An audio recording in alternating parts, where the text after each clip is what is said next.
Hi, I'm Suzanne LaGrande, and this is the Shaman's Notebook. Today, my guest is Dr. Rosalyn Berne, who is an ethics scholar, equine empath, and author of When Horses Whisper, The Wise Wisdom of Sentient Beings. And she also has a follow-up book, Waking to Beauty, Encounters with Remarkable Beings. To begin, I would like to ask you about your work with horses. How did you become a horse whisperer? Well, it certainly wasn't an intention. I was actually on a writing retreat in Costa Rica working on a sci-fi novel, and I wanted to take a break from being in the cabin indoors, so I took a trail ride. And while on that ride, I actually fell off of my horse into the water, the River Arenal. When I got back on the horse, it's like some channel opened in my mind, and I heard the horse, and we engaged in a conversation, and that's where it began. You write, to hear horses whisper is much like hearing an answer to a prayer. And in both cases, we have to trust and believe what we hear with our mind's ear. When we move into a state of deep connection to the unity of life, language falls away. So lovely. How is it in this noisy world that we live in, you have found that place of deep connection? I wish it was always with me. I'm afraid it's fleeting. There are ways to cultivate it. That's what I have discovered.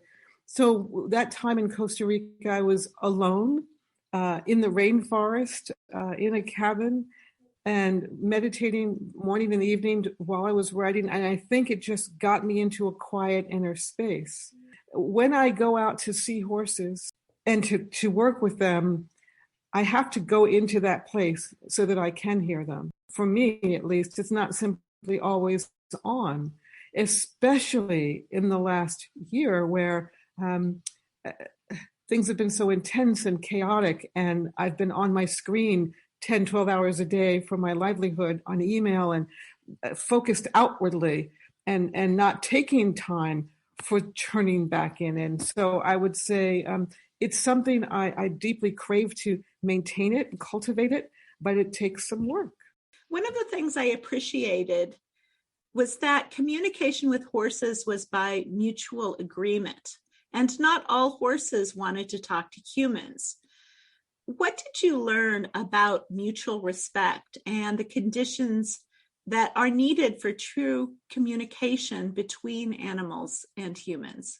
The most important lesson I had about that came from a horse named Wano, who was a stallion I met in Costa Rica. And when I first met Wano, I was so taken with him, his beauty, his power, his stature, really taken with him. And so the day after I met him, I went back to the barn looking for him excitedly. And I walked up to a horse I thought was Wano and started talking to him about how grateful I was to meet him. And I turned around, and indeed, another horse across the other side of the barn was staring at me. And I had this sinking feeling, uh-oh. And then I realized that was Wano on the other side of the barn, not the horse I was talking to. So I went to approach him, and he really scolded me. Just, who do you think you are, coming in here, acting like you're special? You can't even recognize us. We're all different. And until you figure that out and you learn who we are as individuals, don't bother coming in here. We're not interested. It was quite painful and stunning at the same time, because I realized how right he was. I had presumed, and I hadn't taken the care to truly, respectfully recognize and honor the individuals that each of these horses might be. And of course, not being too hard on myself, sometimes it's hard to distinguish one person from another. I teach 35 students in a classroom. Sometimes it takes me a while to figure out who's who. Mm-hmm. But I realized because of what I'm asking of them to connect with me on the level that I do, it's my responsibility to do that in honor of them. So I try really hard now to know the name and recognize the markings so I can know exactly who I'm with and address that individual horse. You talk about how horses can heal humans emotionally. Can you just describe briefly what some of those ways are? Well, horses are heart-centered beings. They pump more blood per minute from their hearts. I don't remember, I don't want to be inaccurate, but it's some very significantly more than we do. And relative to their brains, the hearts they're just larger. When they sense us and each other, part of what they do uses the heart in a way that we haven't really been cultivating as humans. We tend to be more brain-centered, right? And so because they're heart-centered and because of their senses, they can sense what's going on with us in our own hearts. And that's why they're so helpful for healing, because they can feel what's going on in our own hearts. And I would say for most of us, we have broken hearts. I think it was Titan, one of the first horses you encountered. He said, "We are here for growth of our consciousness just as humans are." Could you talk a little bit about horses' vision of themselves? Yes, and I will, to your point, say that they don't all hold that awareness. Just like with humans, some of us are oriented towards, I would say, spiritual consciousness, and some of us are oriented towards daily, mundane, three-dimensional living. I feel that I'm learning a lot still, Suzanne. I'm learning so much, and there's a lot I don't understand. But what I'm coming to is that humans as a species, horses as a species, probably other living species are all in a process of evolving as individuals, but also as a whole. And so I tuned into something I started referring to as soul of horse, which is the larger life force, which is the horse soul that then comes into being in individuals, but that the whole is evolving through the experiences of individuals. And I think that's what's happening with humans as well.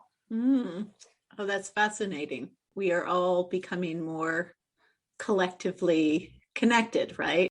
And I think we all already are, but we don't remember that. And so our experiences as individuals and then in collective, hopefully help us to remember that over time. Your follow-up book, Waking to Beauty, Encounters with Remarkable Beings, you include a lot of personal stories about your own life and some of the personal challenges you have had to deal with. And you state in your introduction that this is not what you initially intended to do. Why was it important to include your own story in telling the story about your work with horses?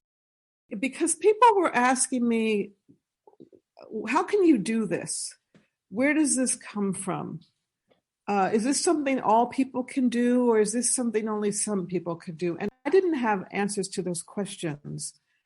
And so in order to sort of come to my own understanding about it, I had to think about my own life and the evolution of my own capacities for communication, sort of beyond the standard, the norm.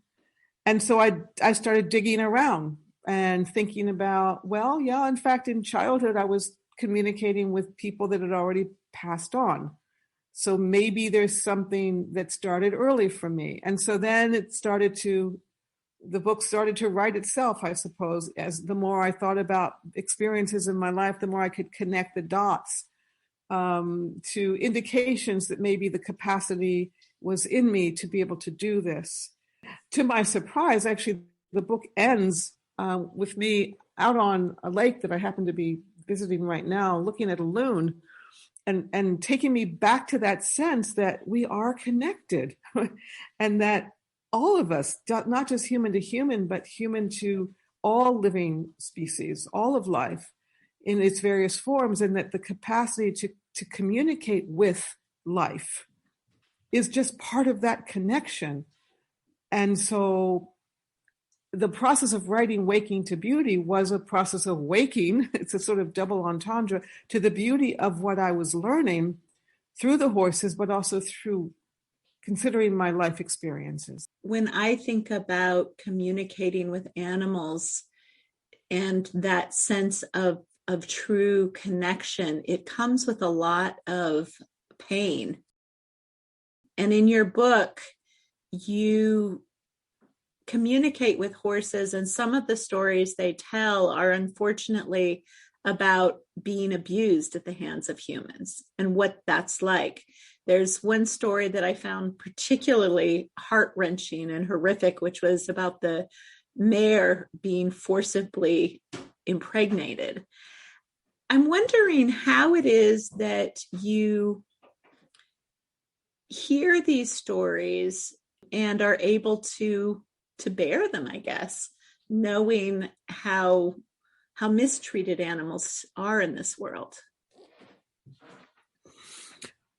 Well, Suzanne,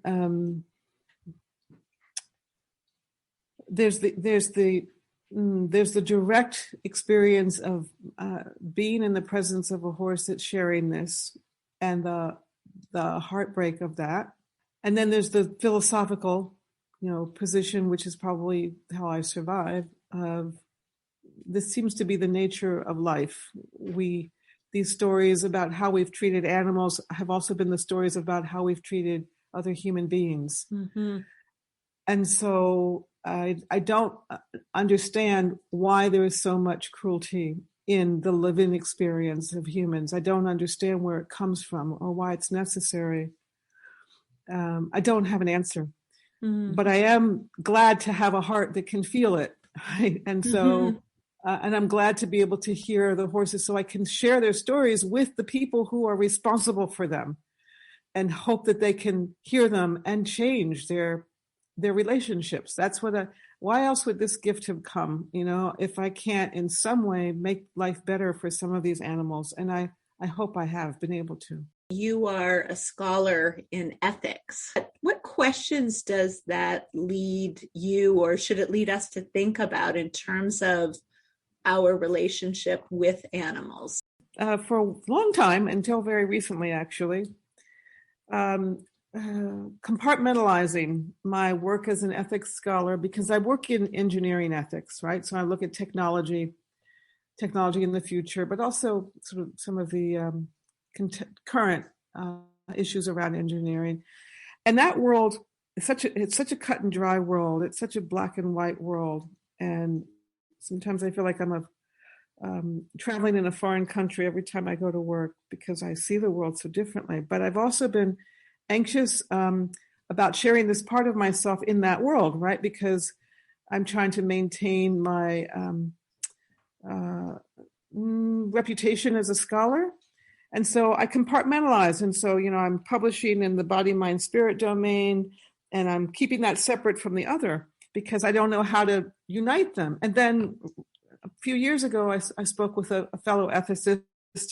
I told him the story, and he said, "You have to write about that. You have to, in the academic world." And I thought, how can I do that?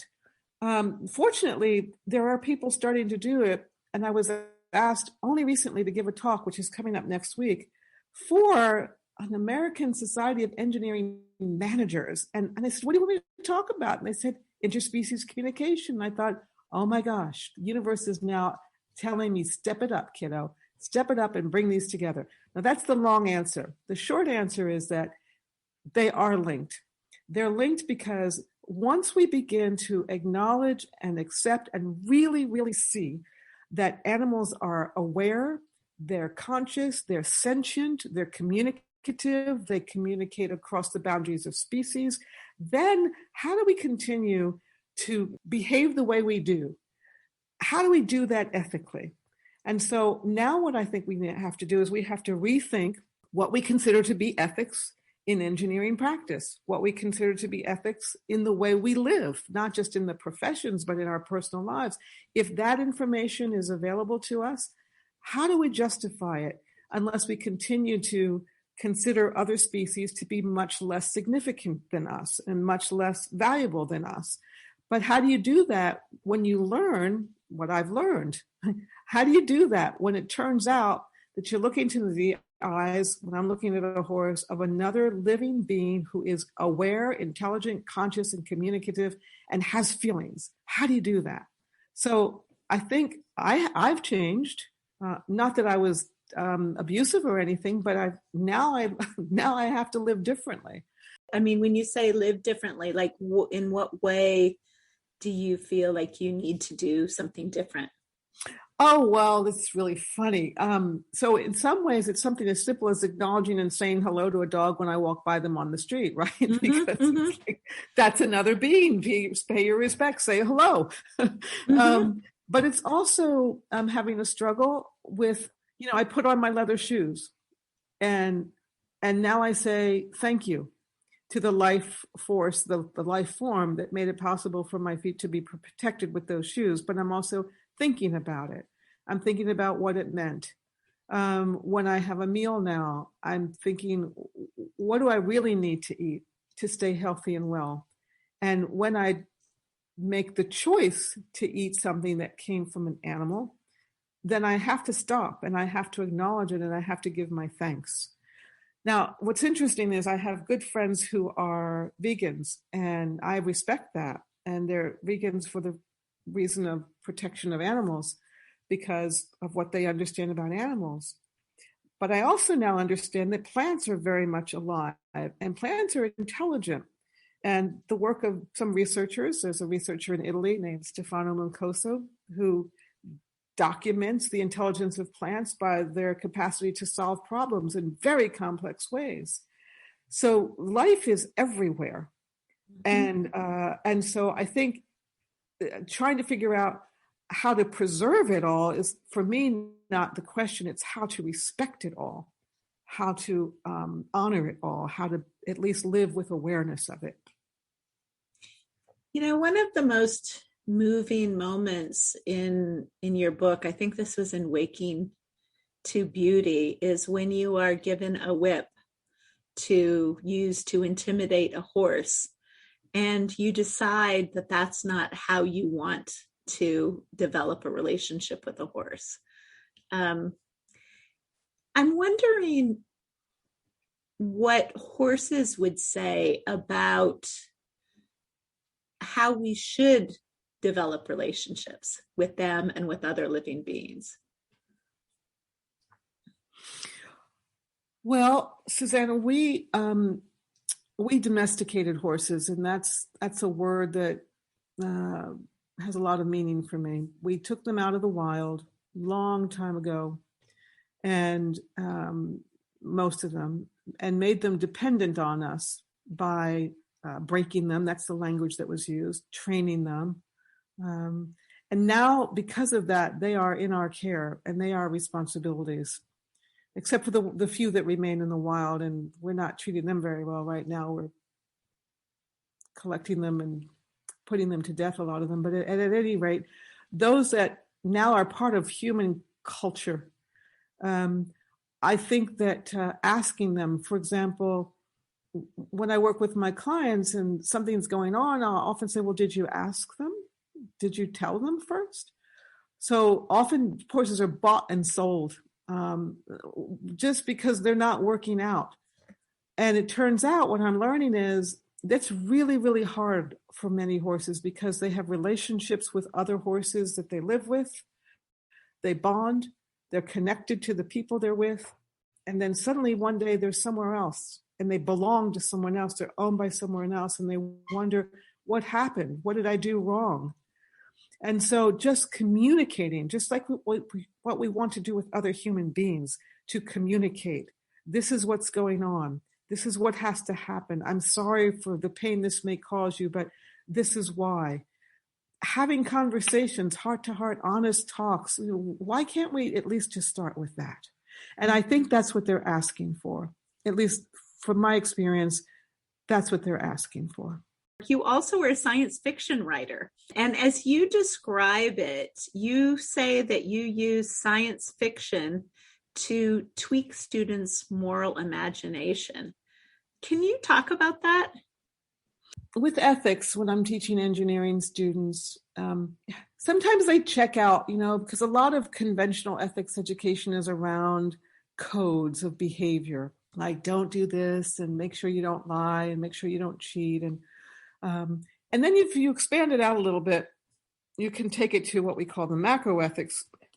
So the microethics is about individual behavior, but the macroethics is more about the meaning and significance of, say, technology in the world. And so to get them to think about, to think creatively and imaginatively, science fiction takes them off the hook in a way, because it's no longer about them as individuals, and they can sort of then extrapolate beyond known reality.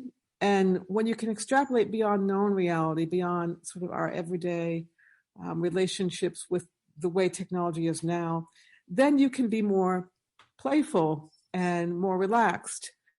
And it's challenging for them.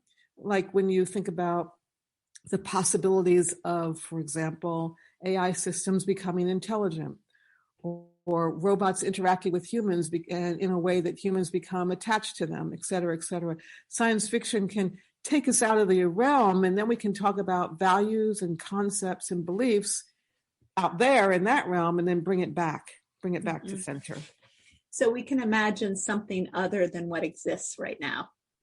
Science fiction helps us to do that, but the thing about science fiction is it's always really about the present. I mean, it appears to be about the future, but it's pulling from concerns about the present. Can you talk about your science fiction book, Waiting in the Silence?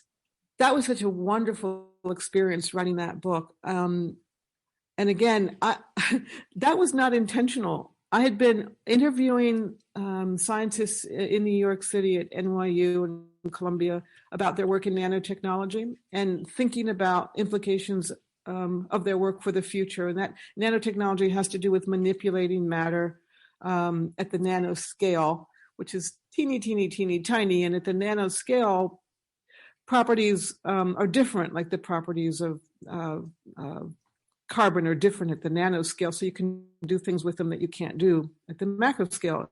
At any rate, I'd been doing these interviews for 2 days straight. I went to my hotel. I went to sleep. At about 1 a.m, I woke up. I sat up wide awake, and I thought, what am I doing awake? And I couldn't get back to sleep. And so I picked up a pen and I just started writing. And I wasn't really thinking. I just started writing, half awake, half asleep. And then dawn came, and I thought, oh, shucks, I missed my chance to sleep. So I put the papers away and went back to work. And then months later, I found the papers. And I started reading them. And lo and behold, it was a short story set in Nantucket in the future. And the main character was a woman named Oriana, who was pregnant in a way that was quite against the dictates, the mandates of the laws of the future. And it was a time, near-term future, where climate change had wreaked havoc on the world. But so had some of our behaviors that led to serious problems of infertility. So at any rate, I turned it into a novel because I fell in love with the character Oriana, and her story really enticed me. And it's like the characters were talking through me. And that's the beauty of the imagination, if you let it do that. And she ended up having quite a fierce response against the system that was trying to manipulate her procreative life. I use that as a way of thinking about ethics in terms of where we're going with some of our technologies. And I think that book the seed was planted because I was interviewing these mostly men, actually, scientists about their work, and wondering, how are we thinking about what this work might mean for our lives in the future? And it seems, in a way, to connect back to your work with horses, in that the people who are making the decisions also need to be thinking about the implications for everybody who's affected by those decisions, right? Including animals. And I hope to contribute as a scholar in my work to that conversation. I think that's what I'm some part of me is being called to do right now is like, stop hiding, bring it right into the academy, right into the world of engineering, and pose these questions, because a lot of technological development, whether directly or indirectly, impacts human life as well as all life. And at this point, what we do with our technologies, what we do with our engineering, has responsibilities for the entire biosphere of all life, because it can impact all life. We're living with it. We look at the droughts and the fires and the pandemics, and we're living with the results of our actions, our consumption of technology, but also our development of it. So yeah, it is connected, Suzanne. I'm hoping to connect those dots in a better way in my writing. Today, I've been speaking with Dr. Rosalyn Berne, who is a professor of applied ethics at the University of Virginia and the author of When Horses Whisper and also Waking to Beauty. If people want to find out more about your work, where can they go? If you just type Rosalyn Berne, Berne, into a Google search, it's going to pop up all kinds of things. I also have a website, rosalynberne.com.